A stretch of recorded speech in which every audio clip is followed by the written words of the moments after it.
What's up, fellow lords of gaming, and welcome back to another episode of Marvel's Avengers. I'm saying welcome back, but this is technically really the first Marvel Avengers video I've done. I promise I'm going to be bringing you guys more content for this. To be honest, whether you like it or you don't, I'm going to be bringing content for Marvel's Avengers because it is a game that I'm highly interested in playing, especially for what they've been doing over the past 3 to 4 months, 6 months really inside this game.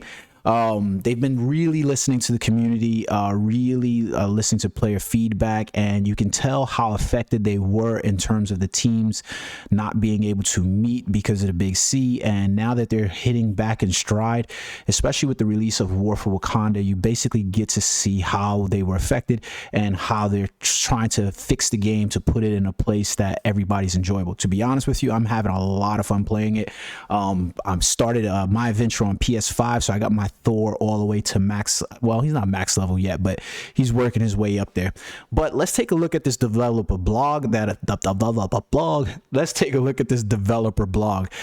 Basically, they recently, November 30th, they've got the raid coming out, and they've got a number of other changes coming out that they're going to try to incrementally do over the next few months. But along with the Spider-Man drop, because obviously that's only exclusive to the PS5, they want to make sure that they're giving something that's worthwhile to the other, players in the Xbox community and the PC community. And in line with that, we're basically getting some upgrades to the Cosmetic Vendor. First, basically, the Cosmetic Vendor, Chastity McBride, used to give out these items, but I guess now it's making a return. And so you're going to be able to earn nameplates, emotes, and other things for Marvel's Avengers now inside here. So you get a little window into looking at some of the costumes that are now available to you with some of the emotes as well. Basically, these are going to be all play to earn rewards. You go around the world and you play the missions and you collect units, and you'll be able to cash in units in order to purchase new costumes, new nameplates, and new emotes inside these in-game shop. They promise that these all won't just be reskins, so that's pretty good. You can read the notes here. We wanted to give users more choice in their Cosmetic Vendor experience, so we are now utilizing the specialty item selection to showcase a single item, set of items each month. So that's pretty good. Basically, they're going to give you away every month to earn. Another thing that they spoke about inside the developer live stream was patterns. We used to collect patterns. Now they stopped that. Now you can collect patterns again, and these patterns can be turned into the fabrication machine. So that's going to be cool. So there's another way to collect items in game, just basically by playing to earn them. And then lastly, they talked about shipments. This is a big thing because basically we had no real method of, I guess the best way to say it is in-game rewards. Basically, we didn't. So like if you play Destiny, for instance, right, you can go inside their shop and you could make your purchase with the silver currency, but otherwise you could use Bright Dust in order to make purchases inside the shop as well. Well, this is basically what they're doing inside this game. So basically, this shipment is going to be a monthly cycling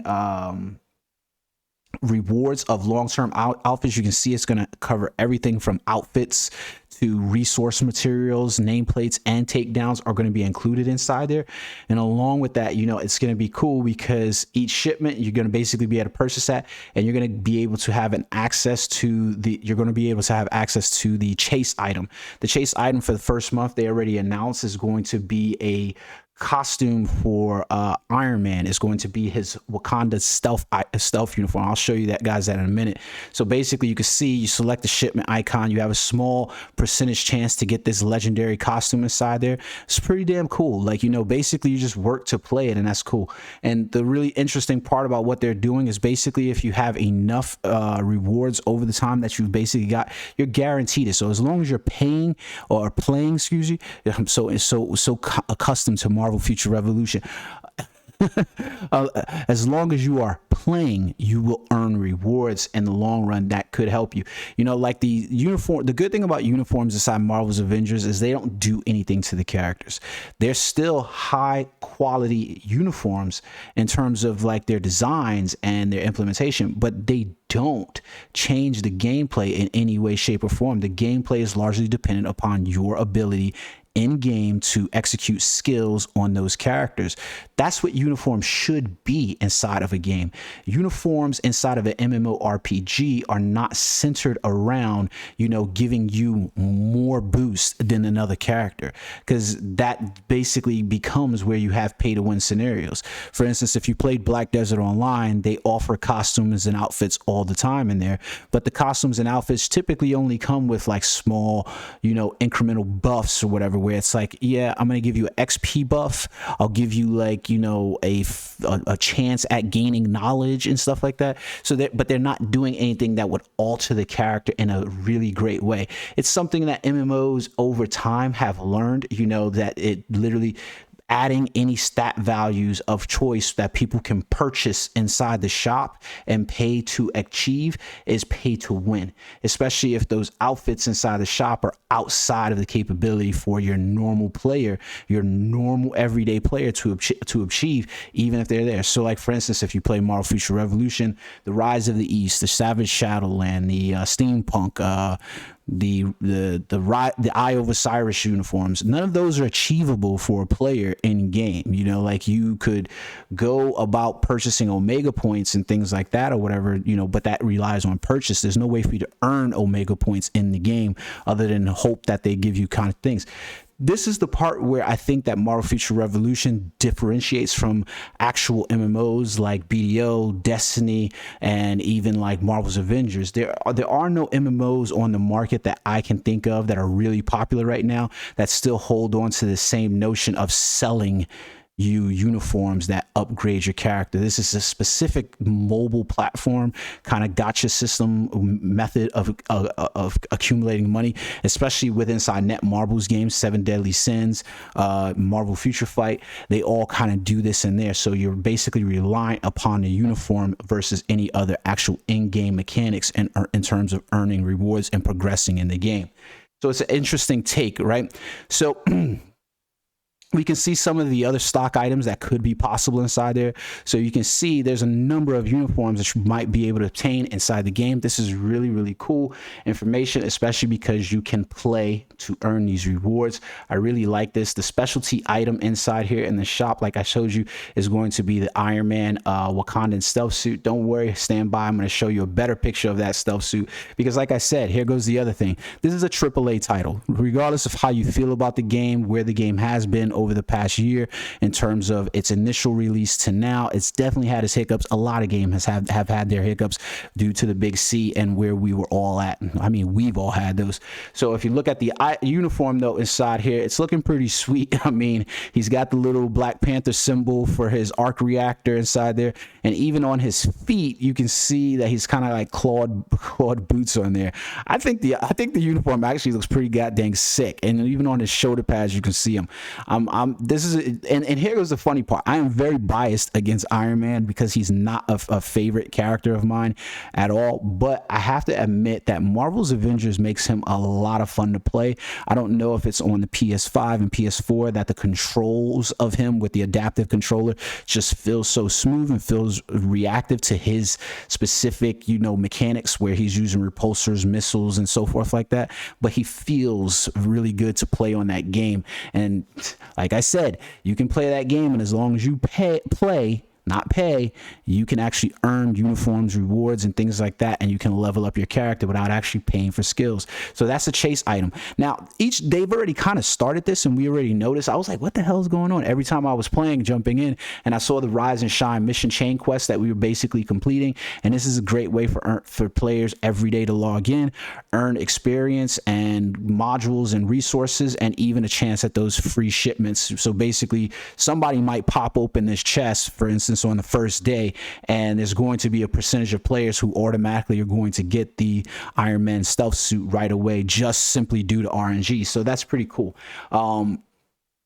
then, like you said, basically one of the in-game currencies is called units, and they understand and recognize that, you know what, since they're going to be putting items inside the shop that are going to cost you units, that they're worth it. So like, you have to make it that players actually have the means to access this. This would be the nature of this would be the same as saying inside Marvel Future Revolution that you would have access to the ability to craft the uniforms, but because they only give you one way of earning the crafting material needed, basically inside Spec Ops, which is limited from 8 to 10 a day, you have no way to do this. Like now inside Marvel's Avengers, they basically increased all the units that are gained from strong boxes from 6 to 10. So now you can just straight up grind as much as you want to, as quick as you want to, as often as you want to earn units.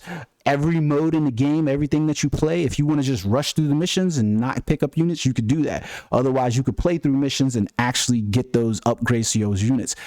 So this is how MMO should be.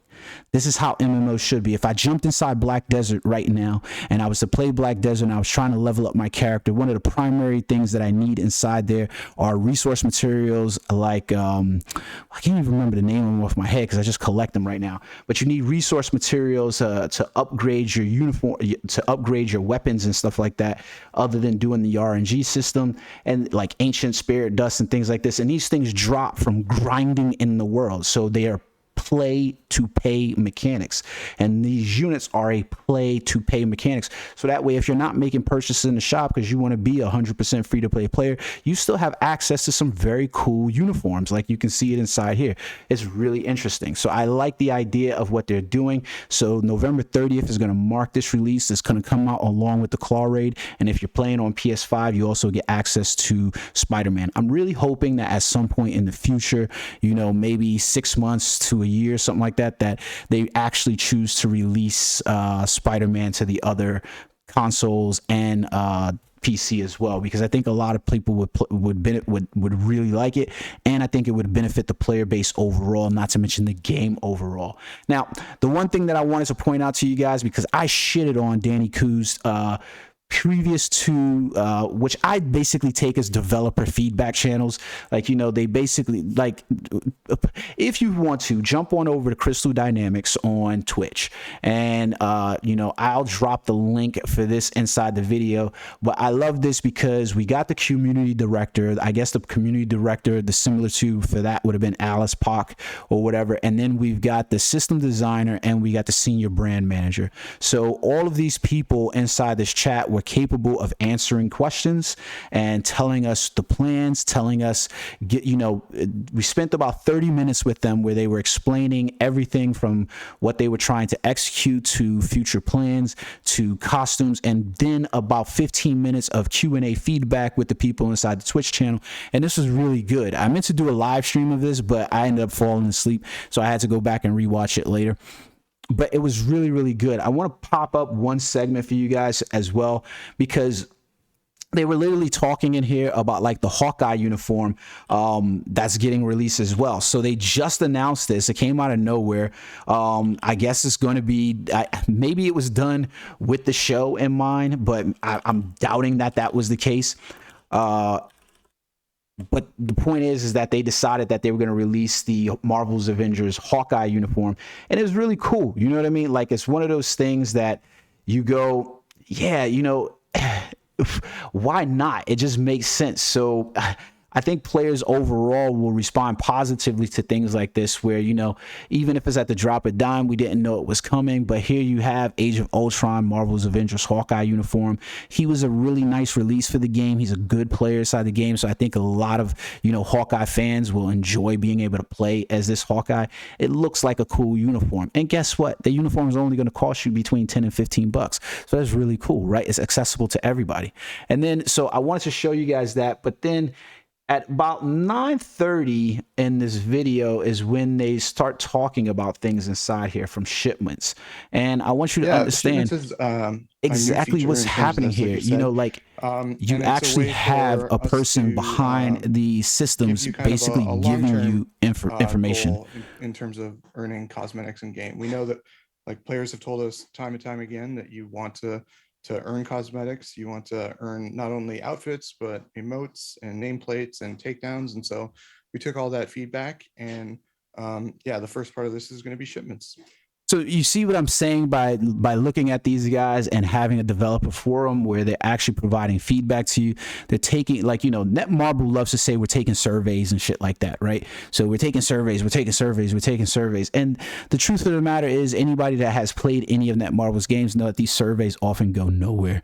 And that's sad, but they do. They often go nowhere. So I would love to see Netmarble take note from some of these other developers like Pearl Abyss, or yeah, Pearl Abyss does an awesome job at, you know, keeping players in the loop and giving them roadmaps for games and letting them know what they plan on doing with their titles and how these little minute changes affect, you know, overall gameplay. They've set up the global lab so that way, you know, any of these new additions that they plan on for character changes and so forth, they can actually have players test them before they come out, so that way they know how these things work. You know, you look at Destiny, and they're really good with their TWAB oftentimes, where they're able to release the weekly update and tell players exactly what they want to do, whether players are happy about it or not happy about it. Destiny's very, very good at doing those things. Marvel's Avengers is getting way better at doing these things and understanding the importance of a community relationship when you have a game as live as service. I definitely think Crystal Dynamics was, you know, this wasn't their cup of tea, their bread basket in the beginning, and they struggle with it, but they're righting the ship right now, and it's really nice to see. I mean, we're looking at Spider-Man coming right now at the end of November, and then we're looking at She-Hulk and other characters coming down the line. So this is just amazing content that's coming, guys. If you are playing Marvel's Avengers, let me know. Hopefully we can jump on and play together in the future. Until next time, guys, peace. Oh, by the way, hit that damn like and subscribe button. All right. Jeez.